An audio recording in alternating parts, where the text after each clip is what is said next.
Hey, I wonder if this has happened to anyone else. You prayed for something and you said, God, if you give this to me, I'm going to do this, I'm going to do that. And God eventually answers and gives you what you've prayed for. And when you start living in that testimony, it feels like it's not what you imagined. I remember one of the first jobs I did, I prayed for a good job and God answered. But when I started that job, it was not what I hoped it would be. It was not what I imagined it would be. Not that the job was bad. That job was where I got the most knowledge I've gotten in my area today. But the work environment was horrible and I just didn't want to be in that environment anymore. And now that I'm in my testimony, it feels weird to say, God, I don't want my testimony anymore. I wonder if I'm the only one who has ever been in that situation. Anyway, some weeks back, I was studying the word and I came across a Bible passage and it really resonated with me and I thought to share. Remember when Jesus walked on water? You know what? Let me read it. Matthew chapter 14, verse 28 to 29.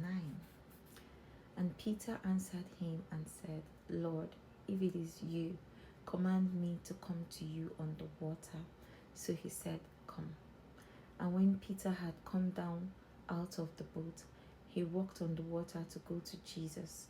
But when he saw the wind was boisterous, he was afraid, and beginning to sink, he cried out, saying, Lord, save me. Who asked to come on the water? Peter did. And when he got there, he got scared. Absolute human nature. What did he do? He called Jesus to save him. When I read this passage, my eyes were open in another dimension. It's okay for you to pray for God to give you something. God would answer your prayer or not. And when he answers your prayer, and then when you are living in your testimony, it doesn't look like what you've prayed for or what you've dreamed about, you can ask Jesus to save you. Yes, you can. So even when God has answered our prayers and when it looks like we're living in our testimony, and it's actually when we are living in our testimony and it doesn't feel good, it doesn't feel like what we want, don't think, I prayed for it, this is my answered prayer, I'm just going to leave it that this is God's desire for me. No, it is not God's desire for us to be in sadness, to be anxious, to be depressed, to be anything of that sort. So once we see ourselves in a situation where we feel like, no, this is not what I want, irrespective of the fact that you prayed for it, irrespective of the fact that it was a miracle, it's your testimony, it was a sign, it's a wonder, whatever it is, once it doesn't feel right for us again, as children of God, we can ask God to save us from that testimony.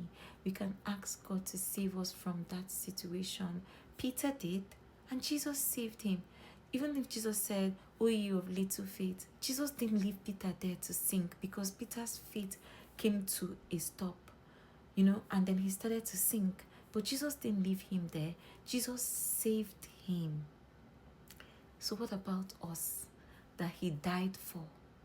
He would save you. Even if it feels like in your testimony you are now living in depression, you're now living in anxiety, there's now so much sadness, your peace is gone. Ask God to save you. That's what he's there for, to save us when we feel like we are sinking, even if it's our testimony. Walking on water is Peter's testimony. It's Peter's sign and wonder.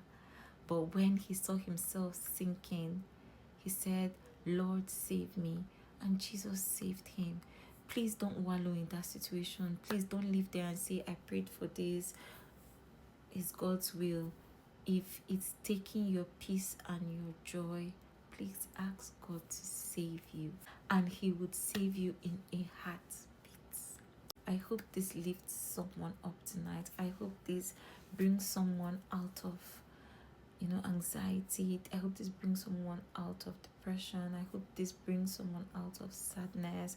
Whatever it is that it brings someone out of tonight, I'm so glad that I shared this message, and I hope that it brings someone out of a situation.